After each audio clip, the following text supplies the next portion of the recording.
అడ్డం నిలబడద్దండి. అక్కడ మొక్కులు కూడా రక్షక ఇట్లా నన్ను అడ్డం నిలబడద్దు. అంతే, అక్కడే ఆయనకు కంప్లీట్గా సరెండర్ అయిపోతారు. చెవులకు మకర కుండలు, కుడి చేతిలో సుదర్శన చక్రం, ఎడమ చేతిలో శంఖం, ఇంకో కుడి చేతిని కాస్త చాచి ఆయన పాదాలు చూపిస్తుంటాడు.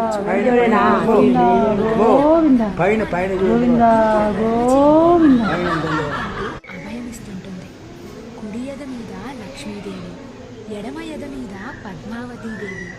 ఆయన రెండు భుజాల మీద నాగభరణాలున్న ఆ పెద్ద ఆయనను చూడగానే ఒక్కసారిగా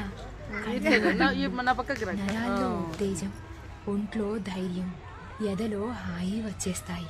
అలా దర్శనమయ్యాక బయటకొచ్చి కాసేపు మూసేసిన వైకుంఠ ద్వారాన్ని చూస్తూ ఆయన్ని